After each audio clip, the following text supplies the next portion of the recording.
সবাইকে good morning বলো। Good morning.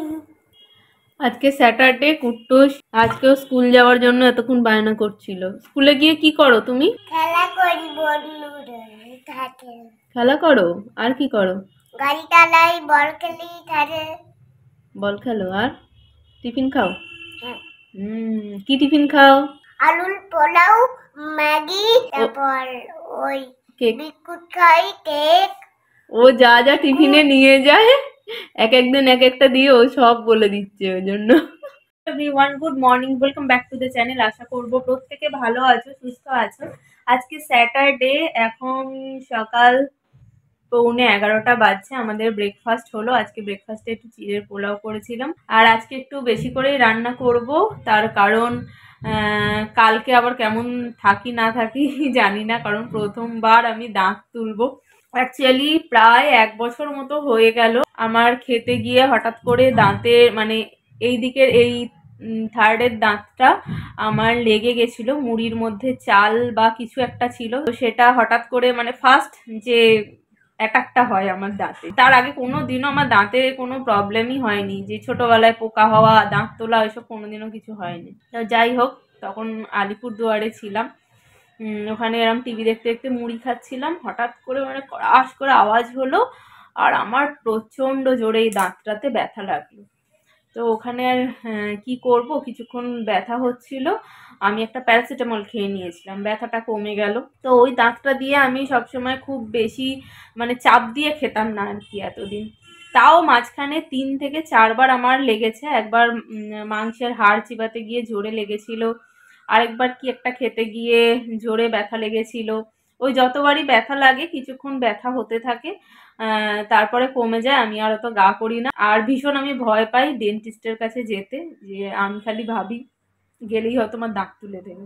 তাও আমি আগের বছর শেওড়াফুলিতে গিয়ে ওখানে ডক্টর দেখিয়েছিলাম। তো উনি বলেছিলেন যে ওষুধ দিচ্ছি, মনে হচ্ছে একটা ক্র্যাক হয়েছে হালকা, পরে আবার আসবেন, দেখবো কি করা যায়। তো আমি আর যাইনি, ওষুধ খেয়েছিলাম। এই 3 দিন আগে আমি আবার চিড়ে ভাজা খাচ্ছিলাম বিকেলবেলা, খেতে খেতে হঠাৎ করে ওই দাঁতটার মধ্যে আবার পড়লো। আমি সবসময় সাবধানেই খাই ওই ঘটনাটার পর থেকে, কিন্তু মানে একটু অন্যমনস্ক ছিলাম আর কি।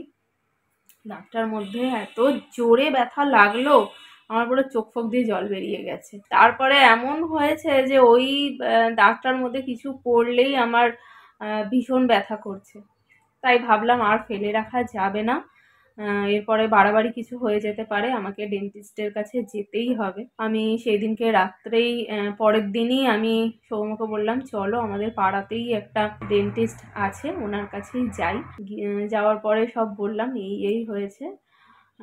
আমাকে বললো একটা এক্সরে করে দেখতে হবে। তো সঙ্গে সঙ্গেই উনি এক্সরে করলেন, করে আমাকে আর সৌম্যকে বসিয়ে পুরো এক্সপ্লেন করে দিলেন। দাঁতটা পুরো ফেটে এরম ভাগ হয়ে গেছে। আর কিচ্ছু করার নেই, আপনি যদি আগে আসতেন আমি হয়তো দাঁতটা বাঁচাতে পারতাম, কিন্তু এখন আর দাঁতটা বাঁচানো যাবে না, আপনাকে তুলে ফেলতে হবে। শুনেই তো আমি ভয় পেয়ে গেছি, আচ্ছা ওরে বাবা, আমাকে সেই দাঁত তুলতেই হবে। আজকালকার দিনে দাঁত তোলা কোনো ব্যাপার নয়, আপনাকে ভয় পেতে হবে না, আপনি বুঝতেই পারবেন না। যাই হোক, উনি অনেক আশ্বাস টাশ্বাস দিলেন, ওষুধ দিয়েছে 3 দিনের অ্যান্টিবায়োটিক। তো সেই অ্যান্টিবায়োটিক দিয়েছে, আমার আবার অ্যান্টিবায়োটিকটা খুব একটা বেশি শ্যুট করে না, মানে এড়িয়ে এড়িয়েই যাই আমি, অ্যান্টিবায়োটিক না খাওয়ারই চেষ্টা করি, কিন্তু কিছু করার নেই, দাঁত তুলতে গেলে আগে অ্যান্টিবায়োটিক খেতে হবেই, আর দাঁত তোলার পরেও খেতে হবে। তো দিনে 3টে করে উনি দিয়েছিলেন। প্রথম দিন তো খেয়ে আমার প্রচণ্ড শরীর খারাপ, উঠতে পারছি না বিছানা থেকে, গা গুলোচ্ছে, খাওয়ার ইচ্ছা নেই, মুখের টেস্ট চলে গেছে, আর অসহ্য পেটের যন্ত্রণা। তারপরে সৌম্য আবার ওনার কাছে গেছি, উনি বলেছেন যে ঠিক আছে 3টে খেতে হবে না, দিনে 2টো করে খেলেই হবে। তো আমার আবার 20 তারিখে বিয়ে বাড়ি আছে, আমার মাসতুতো দাদার মেয়ের বিয়ে, অনেক দিন ধরে প্ল্যান করা আছে যে যাব। আমি ডাক্তারবাবুকে বললাম যে আমার এরকম বিয়ে বাড়ি আছে, দাঁতটা তার পরে তুললে হতো না? বলে আপনার দাঁতের যা অবস্থা, এখনই ইনফেকশন প্রায় স্টার্ট হয়ে গেছে, এরপর ফেলে রাখলে এটা একদম বিপরীত দিকে চলে যেতে পারে, এটা তুলে ফেলতে হবে। তবে কোনো অসুবিধা হবে না, আমি 16 তারিখে দাঁত তুলে দেবো, 20 তারিখের মধ্যেই আপনি সুস্থ হয়ে যাবেন, আপনি বিয়ে বাড়ি যেতে পারবেন, শুধু মাংসের হাড় চিবাতে পারবেন না। যাই হোক, আমার তো আজকে বিশাল ভয় লাগছে। কালকে 8:30টার সময় যেতে বলেছে সকালবেলায়। সৌমিকে বললাম আজকে একটু বেশি করে রান্না টান্না করে রাখি, কালকে হয়তো আমাকে গলা খাবার খেতে হবে, এ নাকি জানি না। আর কালকে বিকেলবেলা মা আসবে। আমাদের কালকেও একটা ইনভিটেশন ছিল, আমার পিস্তুতো দাদার ছেলের অন্নপ্রাশন, তো সেখানেও যাওয়ার প্ল্যান ছিল, কিন্তু আর যেতে পারবো না। মাকে বললাম, পিসুমণিকে বলো যে আমার এই অবস্থা, আর এমন ডেটে পড়েছে, ওই ডেটেই পড়লো। তো এই হলো ব্যাপার, এই হলো ঘটনা। বেশ কয়েকদিন হয়ে গেল আমরা খুব খারাপ সময় কাটাচ্ছি। যাই হোক, চলো ব্লগটাকে স্টার্ট করছি, চেক করতে থাকো।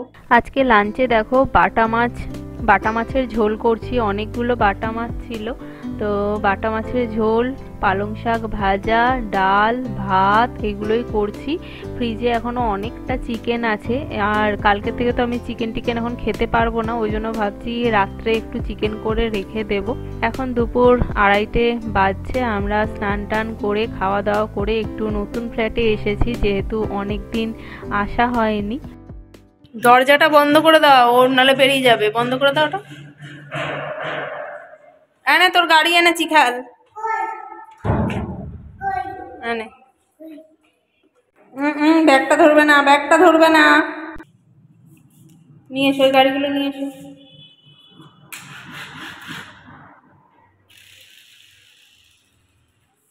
বাজছে আর আমি এখানে কিচেনে চলে এসেছি একটু চিকেন বানাতে।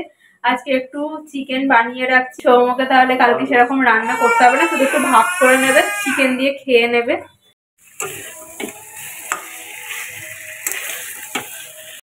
কুট্টুসের এখানে ঘুম পেয়ে গেছে, সারা দুপুর আজকে ঘুম হয়নি, আমরা ওখানে গেছিলাম বলে। আর এখন ওর বাবার কাছে একটু পড়তে বসেছিল, চোখ পুরো বন্ধ করে দিচ্ছে। আজকে হয়ে গেছে নেক্সট ডে মর্নিং, এখন সকাল 9টা বাজতে 10 এরকম বাজে।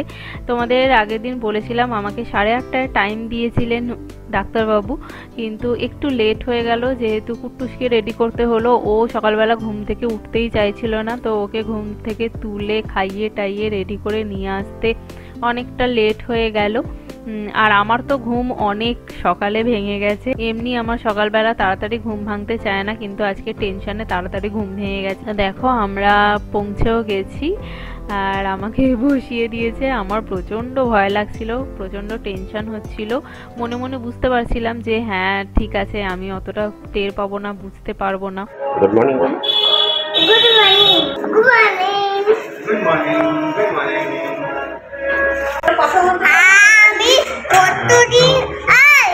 আমি প্রতিদিন মামার বাড়ি করে বিবাড়ি যাবো না। তো আমার যে ডেন্টিস্ট ছিলেন উনি ভীষণই ভালো, আর আমি যেহেতু বলেছিলাম আগে কখনো আমি দাঁত তুলিনি, যার জন্য আমার খুব ভয় লাগছিল। আমার টেনশনটা হালকা করে দেওয়ার জন্য আবার আমার পছন্দ মতো গানও চালিয়ে দিয়েছিলেন। যখন আমার সিজার হয়, কুট্টু হওয়ার সময়ও তোমাদের সাথে আমি যখন আমার এক্সপিরিয়েন্স শেয়ার করেছিলাম, তখনও তোমাদেরকে বলেছিলাম যে আমার ম্যামও কিন্তু ওটি রুমেও আমাকে ওরকম হালকা করে গান চালিয়ে দিয়েছিল, তাতে অনেকটা টেনশন ফ্রি লাগে। আমার যে ডেন্টিস্ট ছিলেন ওনার একটা জিনিস আমার ভীষণ ভালো লেগেছে, যখন যা করছিলেন আমাকে একটু একটু করে বলে বলে দিচ্ছেন যে এখন আমি এই জিনিসটা করছি, এখন আমি এই জিনিসটা করছি।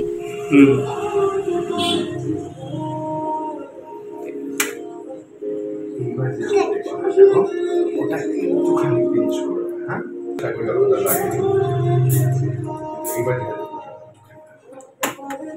একটু বেশি দেখুন, এরকম এরকম ধাক্কাটা আপনি বুঝতে পারবেন, কোনো ব্যথা লাগবে, ব্যথা মানে কিছু একটুখানি মানে চিকচিক করেছে বলে কিছু, কোনো ব্যথা লাগবে। আমার দাঁত তোলা কমপ্লিট, এখন প্রায় 10টা মতন বাজছে। দেখো এই সাইডটা বেশ ফুলে আছে, আমার মুখটা দেখতেও অন্যরকম লাগছে। তো যাই হোক, একটা জিনিস হয়েছে যেটা উনি আমাকে সব কমপ্লিট হয়ে যাওয়ার পর ডাক্তারবাবু আমাকে যেটা বললেন যে আমাকে একটা ছোট্ট সার্জারি করতে হয়েছে, যেহেতু দাঁতটার অবস্থা খুবই খারাপ হয়ে গেছিলো, মানে ভেঙে চুরে একদম বাজে ব্যাপার হয়ে গেছিলো আর কি। তো কেটে ফেটে বের করতে হয়েছে, যার জন্য আমার টাইমও অনেকটা লেগে গেছে। মানে এই যে ওপরের যে সাদা যে দাঁতটা দেখতে পাচ্ছ, সাদা দাঁতগুলো, এগুলো হচ্ছে ওপরে, আর এই যে লাল মতো নিচে, ওটা হচ্ছে মাড়ির ভেতরে ঢোকা থাকে। এই সাদা দাঁত দুটো হাফ হয়ে গেছে, মানে এমনই ভেঙেছে, তোলার সময় দুটো দুটো আলাদা দাঁত বেরিয়েছে। তো উনি আমাকে বেশ কিছু রেস্ট্রিকশন দিয়ে দিয়েছেন। ফার্স্টেই 1 ঘন্টা পরে একটা আইসক্রিম খেয়ে ব্যথার ওষুধ খেতে বলেছেন, তো সেটাই আমি খাচ্ছি। মানে আইসক্রিমটা এখন আমি খেয়ে নিচ্ছি। চামচে করে খাওয়া যাবে না, প্রথম দিন হাতে করেই সমস্ত খাবার খেতে হবে, আর সমস্ত ওই একটু গলা গলা খাবার খেতে হবে, সেটাও বলে দিয়েছেন। আর গরম কোনো জিনিস খাওয়া যাবে না। তো আমি একটু স্নান করে নিয়েছি। সৌম্য দেখো প্রেসার কুকারে আমাকে একদম একটু গলা গলা ভাত করে দিয়েছে, তো আমি আস্তে আস্তে একটু একটু করে সেটাই খাচ্ছিলাম। তুমি গিলে না একটু পরে কিভাবে?